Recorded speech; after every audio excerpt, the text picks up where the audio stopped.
It has truly been a privilege and an honor to have served with the British military under the Parachute Regiment. I served 2 tours to Afghanistan, and it was my second tour of duty in 2009 when we deployed on what was most likely one of our final operations. At this moment in time, I've already spent 5.5 months in theatre and a mere 2 weeks left before returning back to the UK. It was a very successful operation, and heading back into the desert to where the helicopters were going to pick us up and fly us back to camp, a call came over the radio saying that the pilot wasn't happy with the landing site. He's given us coordinates for a new pickup point, and making the best use from the cover of darkness, we were making really good ground. And about 40 minutes into the walk, we spotted some movement on the high ground. A number of individuals in a patrolling formation. At that moment in time, we couldn't identify any weapons. So we went firm, down on one knee.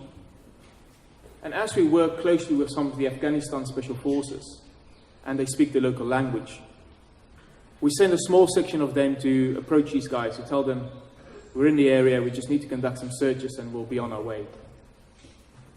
As the Afghan forces approached them, they shouted out a number of verbal commands. At first, no one reacted, and suddenly, one of the insurgents pulled out an AK-47 and opened up with a spray of bullets in our general direction. These guys were taken care of very quickly, but it soon became apparent that we were taking on a much larger force than anticipated. With muzzle flashes appearing from various different fire locations, the intensity of this firefight grew quite rapidly. And about 40 minutes into what's now a severe firefight, 2 RPGs, rocket propelled grenades, was fired from my left flank. The first came over our heads and exploded in a distance, and the second one was fired low, bouncing and ricocheting off the ground. At this moment in time, I was on one knee, giving covering fire to my sniper partner while he was putting on a fresh magazine. And in the side of my night vision goggles, I can just see this red glow heading towards me, and the sound of this rocket just getting louder and louder. And I knew that this was going to be close. And in a split second's reaction, I turned my head away and I turned my back to the oncoming rocket. It was that very moment that it made impact. The blast blew me about 5 meters away from my original position. Dazed, confused, not knowing exactly what just happened, I struggled to sit back up and return fire. I needed to get back into this firefight when I realized that I've lost my left arm. I laid back down, I struggled to put a tourniquet on, and luckily one of my friends came crawling over, helped me with a tourniquet, and then radioed in for a medic. And very soon I received life-saving medical treatment on the Afghan desert floor. It took about another 30 minutes for us to neutralize the situation and for the helicopters to come and pick us up. And it was once on that helicopter that I knew I was going home. Dead or alive, I was going home. 6 days later, I woke up out of an induced coma. Seeing my family's faces and some of my friends' faces around me was very confusing, because my last clear memory was being in Afghanistan in a firefight. And I remember losing my arm, so I knew that I needed to be in a hospital, but I thought it would be somewhere in Kabul or maybe in Kandahar. And I didn't want them to be there, but it took a great deal of convincing from the doctors to say that I'm back in Birmingham. I'm in Selok Hospital, and we're all safe. But this was really the first moment I can really reflect what truly happened to me that night. I lost my left arm just above the elbow. I had a collapsed left lung. I had shrapnel wounds to my left side, which punctured some of my internal organs, leading to having a colostomy for 10 months. I lost a third of muscle and tissue to my left upper thigh. I fractured my left knee, a fasciotomy on both sides of my left calf, and I broke my tibia and fibula really badly. And it's upon looking down on myself that I realized that this was life-changing injuries. In fact, in my case, this was career-ending injuries. And laying there in my hospital bed, not knowing what the future might hold, because who's going to employ someone with an arm missing and part of his leg missing? If I couldn't do the job that I love so much by being in the army, what's the future going to look like? And suddenly I started to spiral into this negative thought process, wondering whether I was a bad soldier, whether I did something wrong, even to the point where I actually wish I didn't survive. One night in my hospital bed, I was watching a little bit of television, and it was a program about an Australian lady. She was born without any arms, and extremely inspirational to see what she's gone on to achieve in life and what she's done. But in that program, there was one thing that she said that stuck with me for the rest of my life, and that was that life is 10% what happens to you, and 90% how you respond to it. And I thought that was just so great and so powerful that I applied that to my life ever since. Learning to walk again, learning to run again, and constantly setting myself new goals, new challenges. Very soon, the biggest challenge after more came my way. To be part of a team to walk unsupported to the geographical North Pole. Something that's never been done before by a group of wounded servicemen and women. Having trained and prepared as well as we could, we found ourselves in the Arctic Circle ready to take on this amazing challenge. But along the way, we were facing a number of smaller challenges, with the team's injuries being one of them. Myself and Martin only had the use of one arm. It was vital that we looked after the one good hand we had, not picking up frostbite or frost nip, really relying on some of our other team members to help us with some of the more smaller, mundane tasks in the tents, tying shoelaces, zipping up our jackets. Guy Disney, he was a below-knee amputee, so looking after his stump, making sure he didn't get hot spots or blisters, and even if he did, making sure that they don't get infected, because that would mean his expedition was over. And Steve Young, he had a broken back, making sure that he spoke to us, that he was communicating to us openly about in how much discomfort he was, whether he needed more regular breaks to stretch his back out, and regulating his pain later. So what stood out for me here was teamwork. It was about knowing each other's strengths, and it was about knowing each other's weaknesses, and working together as a team around that, with the same common objective to reach the geographical North Pole. We also faced polar bears, extremely cold conditions down to -45, thin ice, open water leads, pressure ridges. We would ski for 15 hours a day, then make camp, sleep for a few hours, and then repeat. And after 14 days on the ice, we finally reached the geographical North Pole, setting a world record on the way there, and becoming the first disabled team to do so. So many people in the polar community told us we couldn't do it. The injuries sustained was too severe. The distance we wanted to do unsupported was too far. But it wasn't about proving them wrong. It was about proving to ourselves and many other wounded servicemen and women and civilians that there's life beyond injury. That you can still live a fulfilled life, no matter what happened to you. If you train and you prepare and you have the right support system around you, truly there's nothing that can really stop you. Coming back to the UK, the question on everyone's lips was, what is next? The founders of the charity very soon came up with a challenge to put a soldier on top of the world once more, and the Everest expedition was launched. Standing tall at 8,856 meters, this is going to be no easy task. Out of 110 applicants, only 4 of us was chosen to take on this amazing challenge. Very similar to the North Pole, we trained and prepared to the best of our ability. We even went to the Himalayas, climbed the 8th highest mountain, Mount Manaslu, and suddenly we find ourselves back in the Himalayas at Everest Base Camp. Again, we'll be facing a number of smaller challenges along the way, the team's injuries being one of them, the cold, but this time also altitude. Now, altitude affects each and every individual on his own. It doesn't matter how fit you are, it doesn't matter how strong you are, it's how you are genetically made up.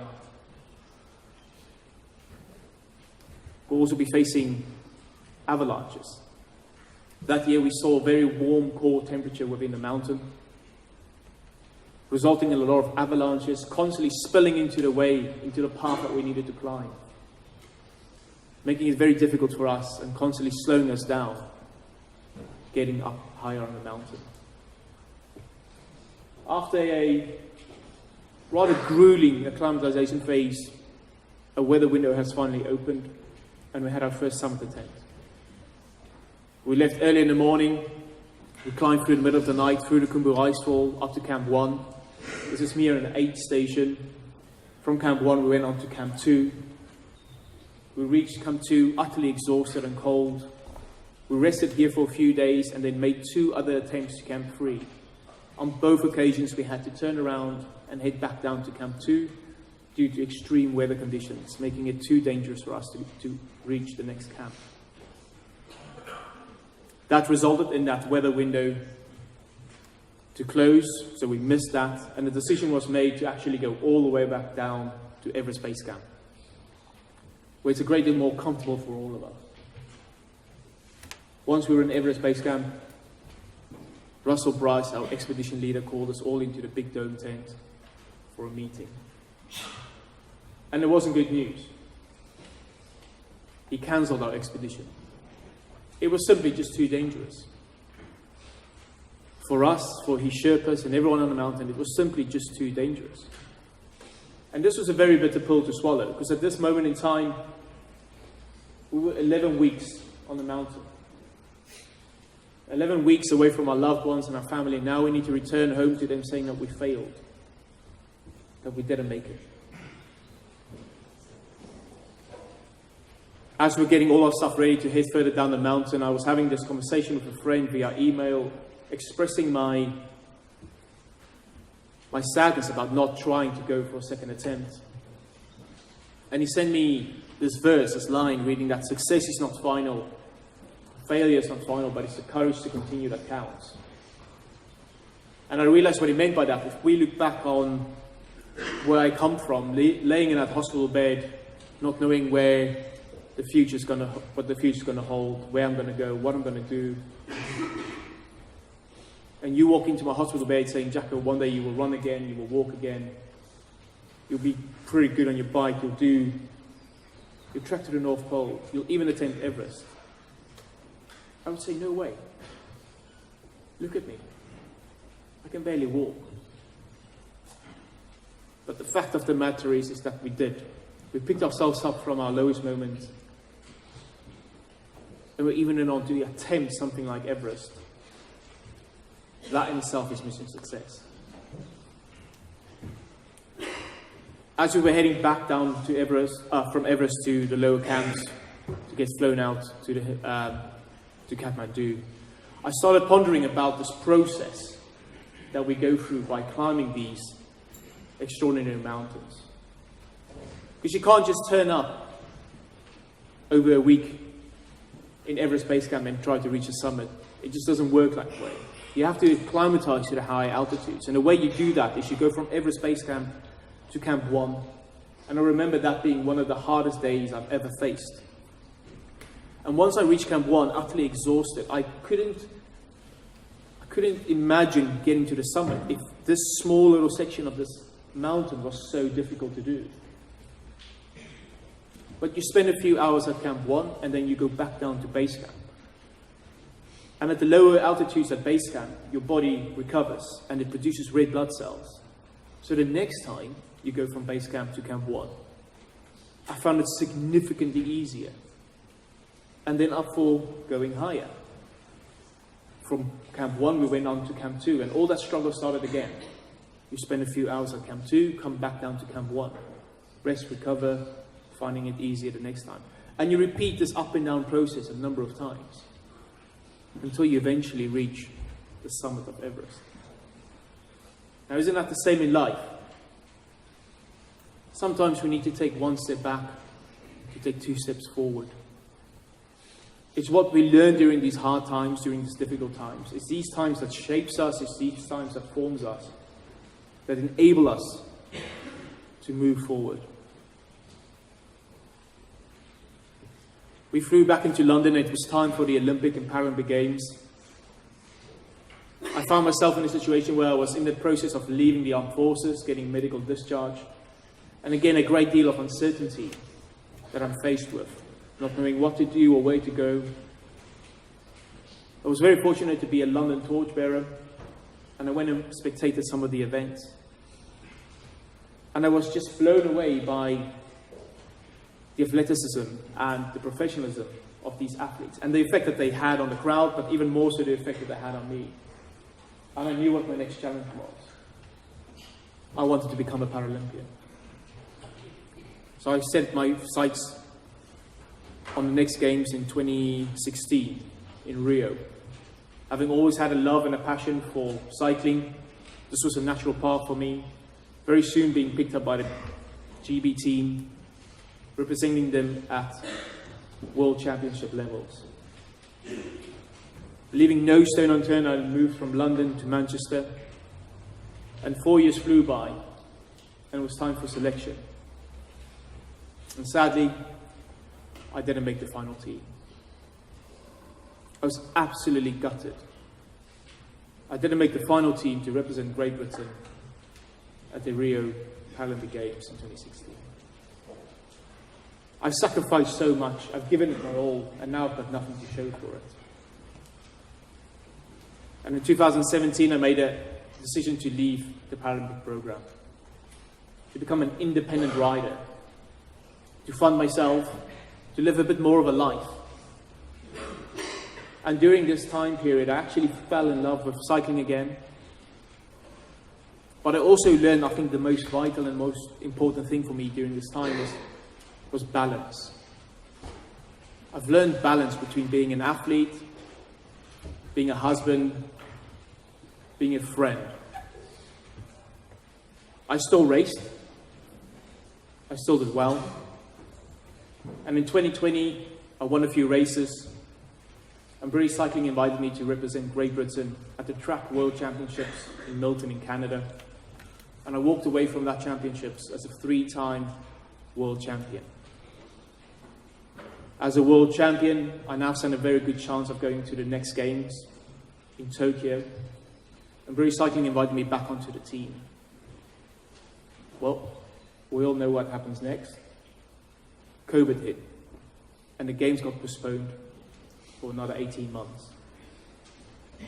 Making the best of the situation, we're looking into every single detail there is, every element of the marginal gains that we can find to make me as fast on the bike as I possibly can. Before we knew it, we were on a plane to Tokyo, and I realized that my dream was about to come true. I'm due to become a Paralympian. 9 years after sitting in that stands in London, to now becoming a Paralympian. Like anything in my life, I trained, prepared extremely well. The goal and the aim was to win a medal. Any medal of any kind. I walked away from that Tokyo Paralympic Games as a 2-time Paralympic champion, a bronze medal winner, and with 3 world records. A truly phenomenal games I had. But even standing on top of that podium, receiving my gold medal, there was still an emptiness in my heart. As I looked up into the crowds, there was no one. Empty stands, no friends, no family. Due to COVID restrictions, no one was allowed to travel. And these are the people that's always there for you when it goes good, when it goes bad, through the thick and through the thin. And now not being able to share that wonderful moment with them just didn't feel quite right. And I knew that I would need to push on to Paris. 3 years went by very quick. We were well prepared. And then the very first day that we landed in Paris, we went out for a recce of the road course and the time trial course. Having done a successful recce of the full course, I was heading back to the van to where my coach was, and a mere 200 meters away from that, a car pulled out in front of me. Didn't see me, drove straight into me. I went flying over the handlebars, onto the bonnet, and onto the tarmac. Unbeknown to me of any injuries at that moment in time, it was a very strange feeling. I actually had an element of calmness coming over me. Because of all the ups and all the downs of all the years since my accident, I've learned that there's nothing I can do to change this very moment. Laying on that ground, unbeknown to any injuries I have sustained yet, there's nothing I can do.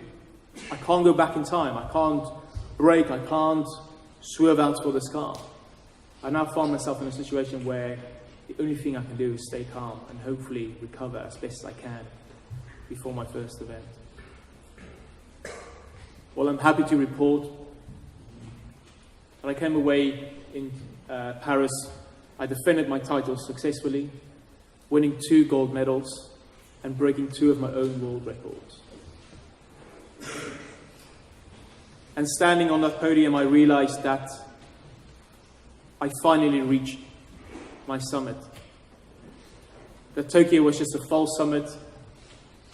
This time I actually stand on top of my Everest. Receiving a gold medal in front of a crowd, and even more so in front of my family and friends, was a great sense of fulfillment. So today I want to challenge you. What is your Everest? What is your next challenge? And it could be anything. Know that it's not going to be easy. Know that you're going to face setbacks. Know that there's times you want to give up. But with teamwork, knowing each other's strengths and weaknesses, with determination, with a bit of grit and courage, you can achieve absolutely anything. So there's truly nothing that really should stop you. So are you facing challenges, be that mentally, be that physically, know that you can overcome absolutely anything. Thank you very much.